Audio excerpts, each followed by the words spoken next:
Bismillahirrahmanirrahim.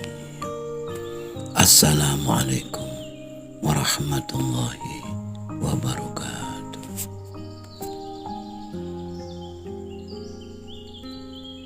Wahai anak-anakku, wahai murid-muridku yang senantiasa dirahmati oleh Allah Subhanahu wa Ta'ala, marilah kita lanjutkan pelajaran kita ngaji belajar urip.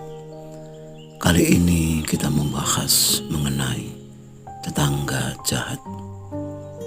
Di dalam sebuah hadis yang diriwayatkan oleh Imam Bukhari, Rasulullah bersabda, Inna Allah Ta'ala yuhibbur rajula lahu jara su'in yu'dhihi wa yasbir.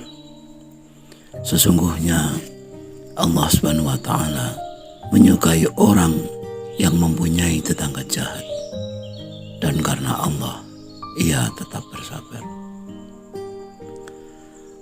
Orang-orang yang tinggal serumah dengan kita biasa kita katakan keluarga, sedangkan orang-orang yang tinggal di sekitar rumah kita disebut tetangga. Tuhan menciptakan makhluk hidup dengan beragam, bermacam-macam, baik itu bentuknya, sifatnya, namanya, pekerjaannya, kegunaannya, tujuannya, dan sebagainya. Demikian juga manusia. Bahkan di dunia ini tidak satupun wajah manusia yang sama persis. Mereka yang disebut saudara kembar ternyata tidak benar-benar kembar. Sebenarnya hanya mirip. Bagi mereka yang jarang berjumpa, mungkin sulit untuk membedakan. Namun bila kita setiap hari berjumpa dengannya, maka tampaklah perbedaan mereka. Semakin banyak tetangga yang tinggal bersama kita, semakin banyak pula perbedaan karakter atau watak mereka. Cobalah kita kenali mereka satu persatu, lalu bandingkanlah. Berapa banyak yang baik dan berapa banyak yang tidak baik atau jahat. Berapa banyak yang menyenangkan dan berapa banyak yang menjengkelkan. Lalu kita sendiri bagaimana? Apakah kita termasuk orang yang menjengkelkan? Lalu sadarkah kita bagaimana reaksi tetangga terhadap kita? Dan bagaimana jika yang terjadi adalah sebaliknya? Kita punya tetangga yang sangat menjengkelkan. Sabarkah kita menghadapinya? Hadis di atas memberikan panduan kepada kita bahwa Allah Subhanahu wa Ta'ala menyukai kita apabila kita bisa bersabar terhadap tetangga-tetangga kita yang jahat. Pertanyaan adalah mengapa? Rasanya kita tidak akan mungkin mampu untuk bersabar terhadap tetangga yang jahat dan selalu menjengkelkan bila tanpa melibatkan pertimbangan ilahiyah atau ketuhanan.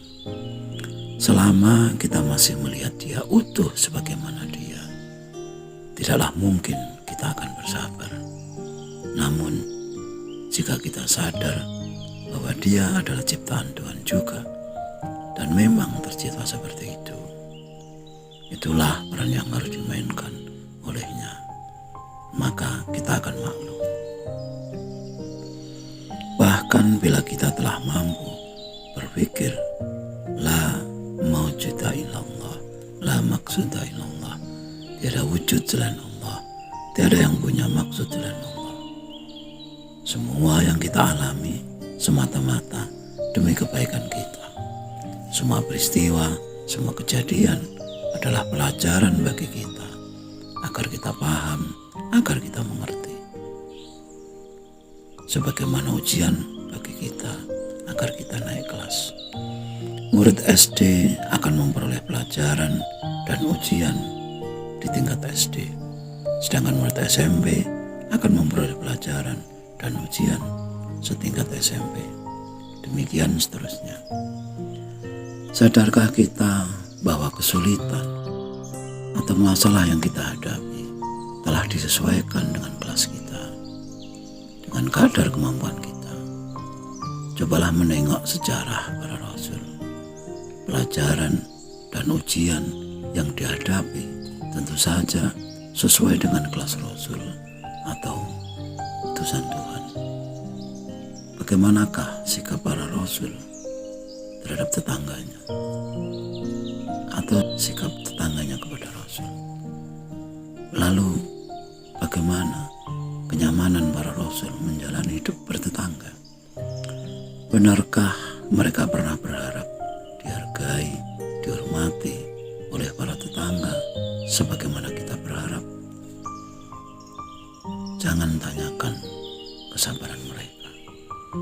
Itulah sebabnya mengapa ada sebuah hadis yang menyebutkan Allah Subhanahu wa taala menyukai orang yang punya tetangga jahat akan tetapi tetap sabar. Wahai murid-muridku, wahai anak-anakku, sadarkah kita bahwa Tuhan kita Maha Pengampun, Maha Pengasih, Maha Adil, dan Maha Kuasa? Bukankah kita selama ini menikmati ampunannya, kasih sayangnya, keadilannya, kekuasaannya?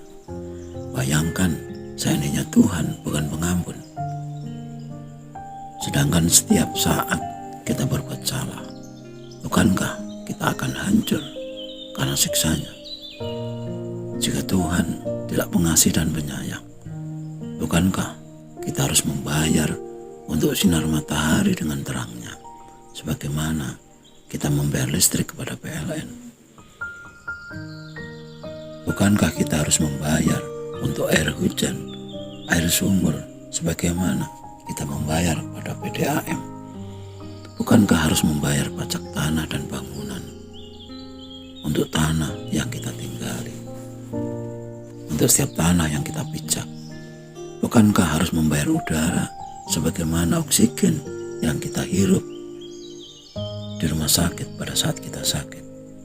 Apakah semua itu tidak nyata bagi kita? Bila kita memang benar-benar sadar akan semua itu, apalah artinya 1, 2, 3 orang tetangga kita yang jahat dan menjengkelkan dibandingkan dengan seluruh karunia Tuhan kepada kita? Tidakkah kita malu bersikap cengeng dan manja dengan menuntut untuk selalu dihormati, dihargai, disikapi manis oleh para tetangga kita? Lalu di manakah kesadaran dan mental juang kita sebagai abdi dan utusannya yang harus mengabarkan kepada segenap manusia bahwa Tuhan adalah Rabbul Alamin, bahwa Tuhan adalah Maha Kasih, Maha Pengampun, Maha Adil, Maha Kuasa, dan Maha segala-galanya. Oleh karena itu, kenalilah Tuhan dengan sekenal-kenalnya, dengan melalui mengenal dirimu sendiri. Dekatilah Tuhan dengan sedekat-dekatnya. Rasakanlah hadirnya Tuhan dengan rasa kita. Lalu berakhlaklah sebagaimana Tuhan telah berakhlak kepada kita. Sekali lagi, apalah artinya tetangga-tetangga kita yang jahat dan menjengkelkan? Sekian dulu wejangan-wejangan Neyang. Mohon maaf atas segala kekurangan dan semoga selalu bermanfaat. Marilah kita berdoa bersama. Ya Allah, mudahkanlah jalan pengabdian kami kepada. Amin. Ya Rabbal Alamin. Wassalamualaikum warahmatullahi wabarakatuh.